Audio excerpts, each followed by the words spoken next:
Hi, I'm Tyra with Sjorvaldar Vikings. We are a Viking Age living history reenactment group based out of Northern California.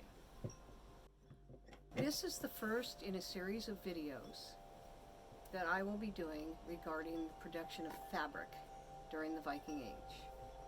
So let's get started.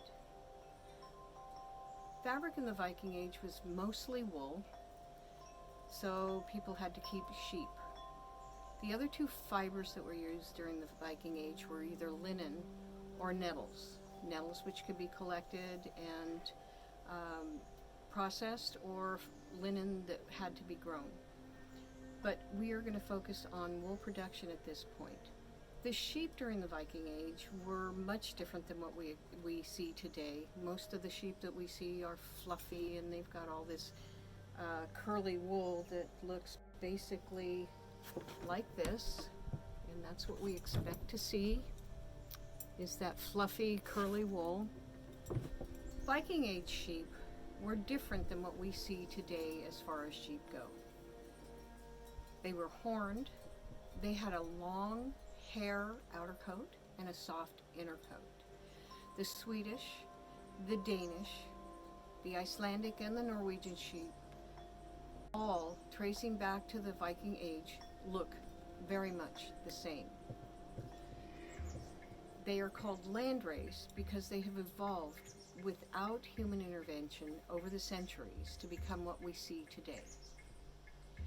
They were also a multi-purpose sheep in that they could be used for wool production, they could be food, they could be milked, and then if they were food, all parts were used for various things. A lot of bone and horn, utensils, implements, and decorative items were made.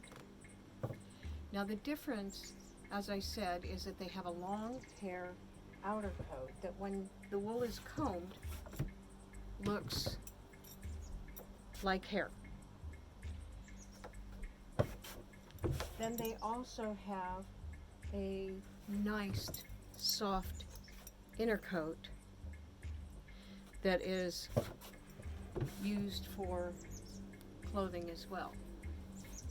So what we need to do if we have to use the wool for our clothing is we need to process that wool. And one of the first things we need to do is shear the sheep, and they have found shears in many Viking Age finds, but a lot of these sheep at the time also would shed their coat at least twice a year. So if they caught it just right, they might be able to just pull the wool off the sheep a little at a time. Now the second step in this process is washing the wool. Today we have soaps and we have hot water that is readily available. The other thing is that most sheep's wool that we have today also has lanolin in it, so that hot water and soap is very important to get that lanolin out of the wool so it's usable. Viking Age sheep and the landrace sheep that we have today do not have lanolin in the wool, so it's not as necessary to have soap and water. However, we need to get dirt, we need to get pieces of grass, leaves, and other vegetable matter, organic matter, out of the wool. So how did they do that in the Viking Age? Well, we really don't know, but here's how I imagine it. She's shorn her sheep, she takes her basket and her wool and a hemp or a nettle woven bag, and she starts walking down to the river, and on her way she may pick up some lichen for dyeing, pick some berries for food, forage other fruits and vegetables that she may find on the way that are naturally growing in the forest. She puts her wool into that bag when she gets to the river and takes a rope and very carefully tosses the bag into the river so that it can wash her wool. And she ties that bag off to a root or a tree and leaves it for several days.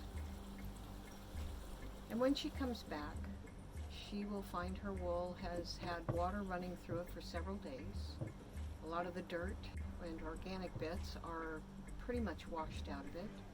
She may have to pick some of that out when it's dry again, but she would then take that bag and pull her wool out and maybe hang it from a tree or on a fence or something to dry, so that once she's done that and the wool is cleaned, she can start processing it by combing. So that's the beginning of processing wool in order to get it to the point where we can use it for clothing.